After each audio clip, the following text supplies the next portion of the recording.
Good morning students, मैं दीपा रावत आज आपके लिए लेके आई हूँ कक्षा 9 के गणित चैप्टर 7 त्रिभुज प्रश्नावली 7.1 का question number 3 and question number 4। तो आइए शुरू करते हैं क्वेश्चन नंबर 3। क्वेश्चन नंबर 3 में है बच्चों आपका एक रेखाखंड ए बी पर ए डी और बी सी दो बराबर लंब रेखाखंड हैं। कौन कौन से रेखाखंड है आप पहले आपके पास ये देख लो। एक रेखाखंड ए बी, ये आपको फिगर में दिया है डायग्राम में। एक रेखाखंड ए बी पर ए डी, एक ये है ए डी और बी सी ये है, ठीक है। दो बराबर, इनकी लंबाई बराबर है, ए डी बराबर बी सी है। ये आपको ये दिखा रखा है यहाँ पे, बराबर के लिए दिखा रखा है, ये इसके बराबर, ठीक है। पर दो बराबर लंब रेखाखंड है। लंब मतलब ये कितने डिग्री का कोण बना रहा होगा यहाँ पे, 90 डिग्री का।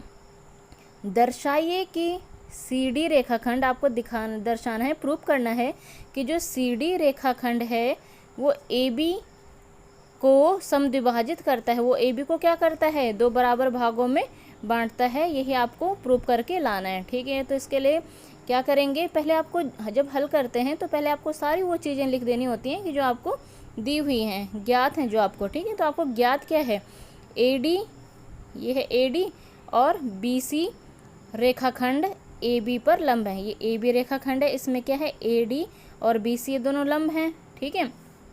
आपको सिद्ध करना है कि ओ ए बराबर ओ बी, क्योंकि आपको ये दर्शाना है कि ना जो सी डी है, आप क्या दर्शाना है, दर्शाइए कि सी डी, जो ये सी डी है, ये वाली लाइन ए बी रेखाखंड को समद्विभाजित करती है। समद्विभाजित कब करेगी, जब ओ ए बराबर होगा ओ बी के, है ना। तो ये आपको प्रूफ करके लाना है।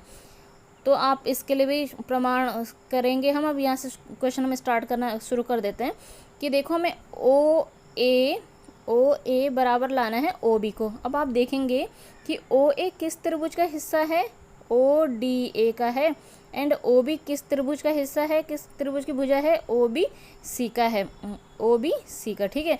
तो आप ये लिखिए कि त्रिभुज ओ बी सी और ओ ए डी में एक त्रिभुज ये बन रहा है आपके पास ओ बी सी, और ओ ए डी में क्या है आपके पास, क्या क्या है, बी सी है, जो ये वाली बी सी भुजा है वो किसके बराबर है, ए डी के बराबर है। ये चीज़ आपको ज्ञात है ना।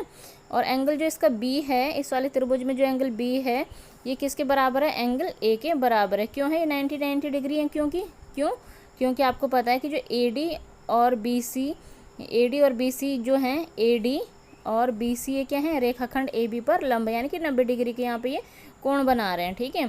तो ये लंब है। और उसी ढंग से आप देखेंगे कि इस त्रिभुज का जो ये वाला कोण होगा और इस त्रिभुज का ये वाला कोण होगा, वो आपस में क्या होंगे, बराबर होंगे। यानी कि कोण बी ओ सी बराबर कोण डी ओ ए, शीर्ष विमुख कोण। कैसे कोण होंगे ये, शीर्ष विमुख कोण होंगे, है ना। आपको पता है शीर्ष विमुख कोण कब बनते हैं, जब दो रेखाएं आपस में काटती हैं तो उनके बीच में जैसे कोण बनते हैं, कैसे कोण बनते हैं, शीर्ष विमुख कोण। तो यानी कि आप कह सकते हैं कि त्रिभुज ओ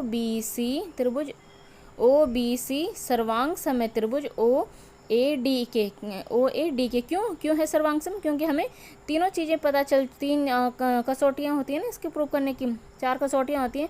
जैसे में आपको पता था एक कौन सा नियम था, एस नियम था, एक एस नियम था, एक ए नियम था, एक RHS नियम था। तो आप यहाँ पे क्या कह सकते हैं, क्या लिख सकते हैं आप इसमें, कौन से नियम से आपको ये पता चला कि ये सर्वांग सम है। एक तो इसमें देखो भुजा, ये एस है, ये कोण है ये, और ये भी कोण है ए, है ना। तो ये क्या हो गया, ए एस बोलो या ए एस ए बोलो, ठीक है। तो यानी कि ए एस या ए एस ए सर्वांग समता नियम से ये क्या हो गए, दोनों त्रिभुज सर्वांग सम प्रूव हो गए। अब जब ये प्रूव होके आ गए, प्रमाणित हो गए, तो अब आपको क्या प्रूव करना है कि ओ बी किसके बराबर है, ओ ए के बराबर है। अब इन दोनों को पता कैसे चलेगा कि बराबर है, जब पता चल गया कि हमें पूरे ये दोनों त्रिभुज सर्वांग सम होगा, तो ये भी तो इनकी भुजाएं हैं, है ना। तो हम इसको पहले ही बता चुके हैं कि इसको हम क्या लिख सकते हैं, सी पी सी टी से हम इसको बराबर कर सकते हैं, यानी कि O B equals to O A by C P C T, ठीक है। अब शुरू करते हैं बच्चों क्वेश्चन नंबर 4। क्वेश्चन नंबर 4 में है आपका एल और एम, ये है एल और एम दो समांतर रेखाएं हैं। कैसे रेखाएं हैं ये, समांतर रेखाएं हैं, जिन्हें समांतर रेखाएं P और Q, ये फिर दो अन्य समांतर रेखाएं P और Q का एक अन्य युग्म प्रतिच्छेद करता है, यानी कि AB, ये जो L और M थी, इनको अब कौन प्रतिच्छेद कर रही है? दोनों समांतर रेखाएं थी, इनको फिर दूसरी समांतर रेखाएं P और Q प्रतिच्छेद कर रही हैं। आपको दर्शाना है कि त्रिभुज ABC, ये वाला त्रिभुज जो ABC है सर्वांग सम है त्रिभुज DCA या CDA के, ठीक है। आपको ये प्रूव करके लाना है। तो बहुत सिंपल है, इम्पॉर्टेंट क्वेश्चन भी है। तो आप इसको देखिए कैसे समझेंगे। पहले आपको वो चीज़ें लिखनी होती हैं जब आप हल करेंगे जो आपको ज्ञात हैं, दी हुई हो, क्वेश्चन में ही है सारी चीज़ें दी। क्या ज्ञात है आपको? L समांतर है M के और P और Q इन्हें क्या कर रहे हैं? प्रतिच्छेद कर रहे हैं, ठीक है। ये दिया है।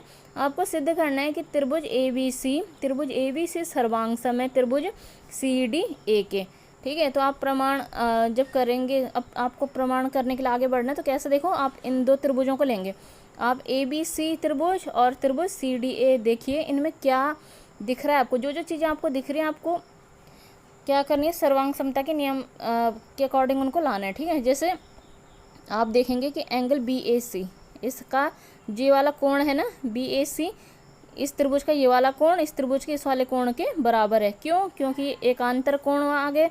एकांतर कोण हम कैसे कह सकते हैं? एकांतर कोण आ गए, अल्टरनेट एंगल्स आ गए। क्यों? क्योंकि हमें पता है कि जो AB है समांतर है किसके? AB जो है, ये वाली AB रेखा समांतर है किसके? DC के, और इनके बीच में AC कैसी रेखा है? एक त्रियक रेखा है, ठीक है।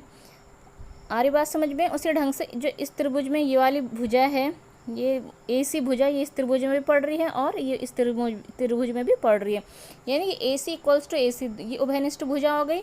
और उसी प्रकार जैसे वाला कोण इसके बराबर हुआ, उसी प्रकार ये वाला कोण भी किसके बराबर होने वाला है? इस वाले कोण के बराबर होने वाला है। यानी कि कोण इस त्रिभुज का देखो, पहले हमने ABC लिया है ना, तो ACB ये वाला कोण इसके किस वाले कोण, इस त्रिभुज के किस वाले कोण के बराबर होने वाला है? DAC के बराबर ये होने वाला है। सेम कारण वही है, एकांतर कोण, क्योंकि AB समांतर है DC की और AC एक कैसी रेखा है? त्रियक रेखा है। अब देखो कौन सा किस उससे प्रूव हो गया? ये तो एंगल वाला आगे A, ये आगे SA, तो आप लिख सकते हैं कि ASA या AAS नियम, सर्वांग समता नियम से त्रिभुज ABC क्या आ गया? सर्वांग सम आ गया त्रिभुज CDA के।